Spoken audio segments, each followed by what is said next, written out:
Hello again. I hope this video finds you well. I'm starting a series on this channel called RowFound Beauty. It'll be poems, passages from books, maybe images, some of which I suppose might be my own creations, but many of which will be the creations of friends, family, or other creative individuals whose work I come across in doing all this clearing of the back room, of my parents' old stuff and some of my old stuff. I'm finding some of my old poetry and writing, some poetry and writing from my parents and former friends, as well as a whole bunch of books that my parents owned. And just in general, some other sources might find their way into this video series to share a little bit of beauty with all of you. Remember, ugliness, darkness, the other, can be incredibly or maybe unbearably beautiful at times, maybe at the right time. It's not all about order. Sometimes it's about disorder or chaos or dissolution. Sometimes it's about unity, sometimes it's about light, sometimes it's about darkness, as I said. And so this first piece of RowFound Beauty is a poem titled Darkness that I found in some of my father's old stuff. I have a feeling that it was from the 80s era of his life, but I'm going to share it with you now, and I hope you enjoy. The darkness. He has not joined me yet, peers from no mirrors, my skull's own, so far. He is the other, smiling from friends' eyes, prince of the empty houses and the lost domains behind me, and the last domain before me. He is the brother and the prince and the stranger, coming from far to meet me, but we have not met, and so I fear the darkness like a child.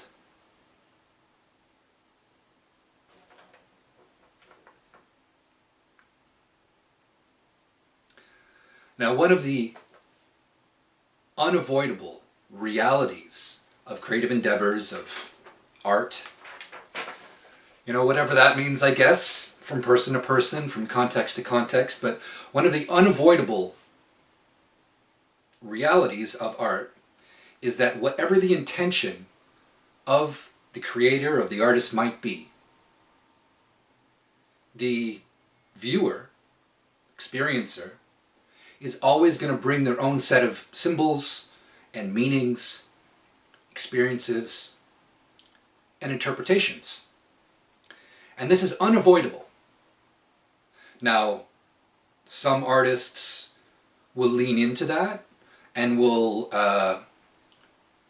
speak broadly or with less specificity about things in order to cast a wider net and catch more symbols for a person, to resonate more deeply with more people, or just to be responsible to that reality of one of the functions of art, to awaken something deep and meaningful and personal within the individual. And it's okay to have a very specific, defined goal with your art as well. That's another aspect to being an artist and doing creative things that others will view and enjoy, or at least react to. But it's unavoidable that people will interpret art based on their own spirit and the contours of that spirit. So The way that this poem flows along the contours of my spirit are as such. There is something about darkness that is the other. He is the other.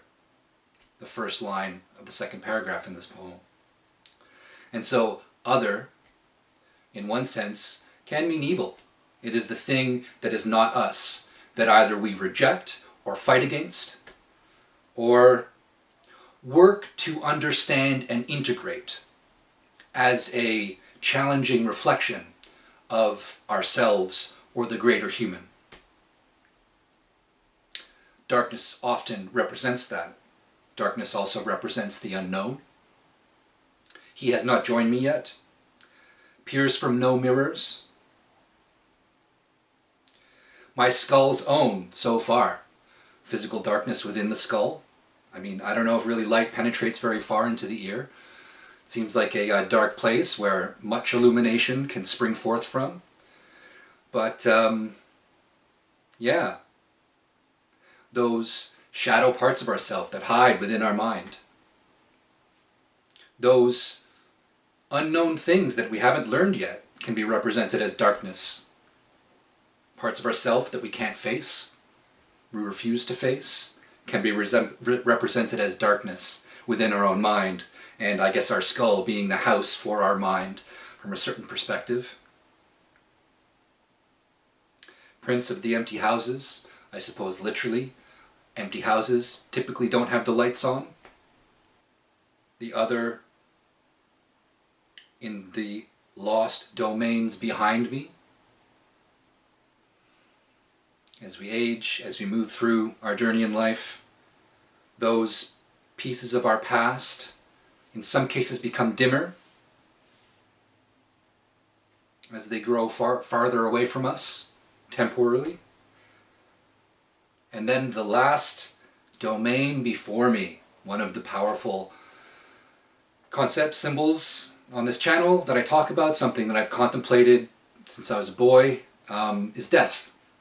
The last domain before me. That final revelation that we all come to after the last breath.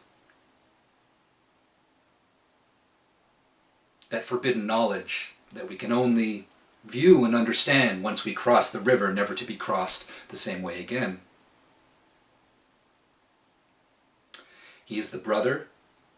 Often brothers are used, like Cain and Abel, I guess, as different polarities of personality and archetypal human manifestation and action and character types. So the other brother, whichever brother you are, the other brother that's different from you, that is within your family and has some similarities but also is opposite in some ways. Maybe that creates conflict or competition. The prince and the stranger coming from afar. That person you have yet to meet, that is waiting in the darkness of your future. And one of the principal oldest fears within each child and within the child within each adult. Fear of the unknown is really what it is, but being afraid of the dark. It's one of the most common fears that children have. I definitely had it at a certain point when I was a kid. Like to have the TV on or lights on at some point. I remember there was a period that I had a nightlight, but I also remember being very young and being in a small cottage somewhere outside of Toronto where I lived and currently live, and there was no light. It was just trees and forest around us. There was no light within the house, no light within the bedroom that I was sleeping in, and I woke up and I couldn't see anything. It was complete darkness. I guess there was no moonlight streaming through the window or stars subtly illuminating anything. And I remember putting my hand up in front of my face and I couldn't even see the faint outline of my hand, and it was terrifying. I was very young, but I remember that experience. And at a certain point, on a camping trip in the outback in Australia, where my father was from, I was with my mum early on as a child, and we went on a camping trip in the wilderness, and at night she took me on a walk through the tall grass, through the wilderness, barely illuminated by the moonlight, and I was terrified. I was very afraid of the dark at that time. I was very young, and I just remember being almost frozen and shaking almost as she held my hand and we walked through. And I kind of walked through that resistance, through that darkness, and ultimately it helped catalyze getting over just that common thing of when there is not information around you, when you can't see what's in front of you, you get nervous. The river carries us along, sometimes sweeps us away. We have a certain degree of ability to angle and choose our direction, but ultimately we also have to learn as adults to go with the flow at times, to find a balance between certainty and control and letting go and flow, sort of masculine and feminine aspects of human action and of ourselves. So anyways, that's how the meaning in this poem flows along the contours of my soul. And if you take a moment, share in the comments how this poem flows along the contours of your soul. I'm curious what your experiences are with darkness, what it means to you, and how it's affected and integrated into your life. So this is a new series.